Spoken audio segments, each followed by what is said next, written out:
सिकंदराबाद नगर की रघुनाथ गौ सेवा समिति के तत्वावधान में गोपाष्टमी पर्व पर हवन यज्ञ का आयोजन रघुनाथ गौशाला में किया गया। वहीं गौ माता की महत्व पर प्रकाश डालते हुए विस्तार से उनकी महिमा का वर्णन किया गया। रघुनाथ गौ सेवा समिति पदाधिकारियों के द्वारा गौशाला में मौजूद गौ माता की पूजा अर्चना कर सभी के उत्थान की प्रार्थना की गई। रघुनाथ गौशाला में गोपाष्टमी के शुभ अवसर पर बहुत महापर्व का त्योहार बहुत धूमधाम से मनाया जा रहा है। और इस अवसर पर हम देखते हैं कि यहाँ पर पंडित जी की पूजा अर्चना बहुत महापर्व पर जो लेडीज है भी और बड़े बच्चे छोटे सभी मतलब एक सहयोग कर रहे हैं। और ऐसा अवसर कभी कभी प्राप्त होता है साल में। और इसी के अंदर भंडारा भी आयोजन हो रहा है, इसके अंदर यज्ञ भी है, हवन भी है और इसका सेवा का भाव सबके अंदर होना चाहिए और सब इसका महापर्व की सेवा का योगदान दें। गौशाला पहुंचे भक्तों के द्वारा गौ माता की सेवा एवं पूजा अर्चना की गई एवं गौ माता को गुड़ चना चारा एवं खील बतासे आदि का भोग लगा, फूल माला पहनाई गई। तत्पश्चात प्रसाद का वितरण किया गया। इस अवसर पर गौशाला के संस्थापक स्वर्गीय घनश्याम बिहारी मित्तल के चित्र के सम्मुख पुष्प अर्पित किए गए। वहीं नगर पालिका की तरफ से अस्थायी गौशाला में गोपाष्टमी के पर्व पर हवन के बाद ईओ विनोद कुमार और सफाई निरीक्षक राजेंद्र कुमार द्वारा गौ माता को गुड़ आदि खिलाया गया। आज बहुत पावनी पर्व है, गोपाष्टमी का पर्व है जिस पर गौ माता का पूजा किया गया। उसके सिलसिले में पूजा और हवन किया गया है और गायों को जो है गुड़ खिलाया गया है, हरा चारा चोकर और भूसे की व्यवस्था भी सुनिश्चित की गई है। और शासन के दिशा निर्देशानुसार गौशाला हमारी जो संचालित है, हालांकि अस्थायी है, लेकिन नगर पालिका अपनी तरफ से इन व्यवस्थाओं को सुनिश्चित कर रही है और आगे भी करती रहेगी। इसके बाद रामबाड़ा स्थित रामलीला मैदान में गौ सेवा समिति व श्री श्याम पर्यावरण ट्रस्ट के तत्वाधान में कार्यकर्ताओं व भक्तों ने विधि विधान से गौ पूजन किया, जिसमें गौ माता को 56 भोग आदि खिलाया गया और रामवाड़े में ही गौ माता का काउंटर भी लगाया गया। इस मौके पर नगर पालिका चेयरमैन डॉक्टर प्रदीप दीक्षित ने भी गोपाष्टमी के पर्व पर प्रकाश डाला। और काल का प्रभाव ऐसा है कि लोग अपने माता पिता की भी सेवा नहीं करना चाहते, अर्थात जो चीज जिससे हमें कुछ अर्जन ना हो ऐसी वस्तुओं को लोग बेकार की वस्तु समझकर फेंकते हैं। मैंने ये बराबर में गौशाला है, हमने यहाँ पर एक डीएम साहब को बुलाया था, कभी अब से 4-5 साल पहले एक प्रोग्राम कराया था, तो मैंने तब भी कहा था कि गौ माता की उपयोगिता पर हमको ध्यान देना होगा। हमारे यहाँ पर ऐसी गौ माताएं मिलती हैं जो 20-20, 30-30, 40-40 किलो तक दूध देती थी, पर काल का प्रभाव कुछ ऐसा रहा कि हमने अपनी माँ को माँ कहना बंद कर दिया और विदेशी माताओं को माँ कहना शुरू कर दिया।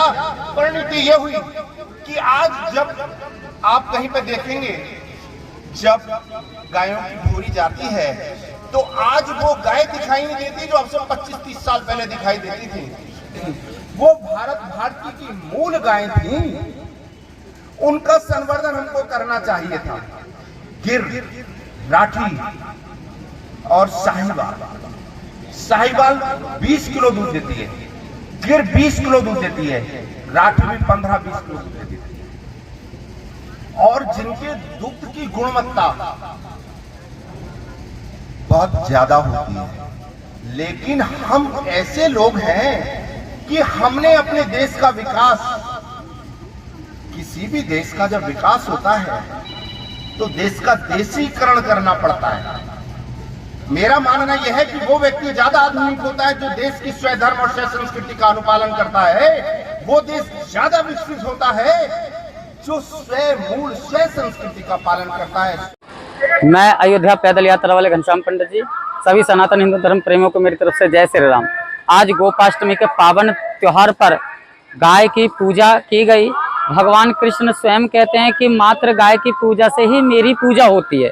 और मैं सभी धर्म प्रेमियों से और सभी जितने भी सनातन हिंदू धर्म के तो हैं ही, लेकिन जो भी धर्म पंथ मजहब के हैं, जितने भी मनुष्य हैं, जितने भी प्राणी पृथ्वी पर हैं, सभी को गाय की पूजा करना अति आवश्यक है, क्योंकि गाय माता के दूध से ही हमें बल और हष्ट पुष्ट बुद्धि विवेक सब ज्ञान प्राप्त होता है, गाय माता के दूध से। इसलिए हमें गाय माता की पूजा करनी चाहिए और सभी पंथ मजहब धर्म के लोग इनकी पूजा करें और गाय को, सनातन हिंदू धर्म प्रेमी गाय को राष्ट्रीय पशु घोषित कराने का प्रयत्न करें, और गौ पूजा प्रत्येक वर्ष हम इसी रामलीला ग्राउंड में प्रत्येक वर्ष मनाएंगे। आज भी भारत के अंदर सुबह होते होते हजारों की संख्या में गौकशी हो जाती है, चाहे वो दूसरे राज्यों में। हम बहुत सौभाग्यशाली है कि हम उस प्रांत में रहते हैं जहां योगी जी मुख्यमंत्री हैं और उत्तर प्रदेश में उन्होंने गौकशी बंद करा दिया। एक बार आप ताली बजा करके योगी जी के साथ खड़े हो जाइए। जैसे योगी जी ने उत्तर प्रदेश में गौ माता को सम्मान दिया है, ऐसा ही सम्मान पूरे भारत में मिलना चाहिए, चाहे वो केरल की धरती हो, चाहे वो महाराष्ट्र की धरती हो। जब गौ माता को सम्मान मिलेगा, गाय की जय होगी, क्योंकि गाय केवल एकमात्र पशु नहीं है, 5 माताएं होती हैं हमारी। आप माता हो, आप बच्चों को बताना जाकर के, अभी तक तो आपने बताया होगा मैं तुम्हारी माता हूं, लेकिन आप उन्हें जाके बताना। एक माँ होती है जो जन्म देती है, उसे बोलते हैं जननी, और एक होती है जो निर्माण करती है, उसे बोलते हैं पालने वाली माँ, जो पालती है। तो पालने वाली एक माँ होती है जो हमें दूध पिलाती है। वेदों ने कहा कि माँ का दूध पियो और उसके बाद गौ माता का दूध पियो। जिन बच्चों को माँ के बाद गौ माता का दूध नहीं मिला है, समझो कि उनका मनुष्य वो हो ही नहीं सकता। तो माँ का दूध और उसके बाद में गौ माता का दूध जो पीता है, वही तो कृष्ण की जय बोल सकता है।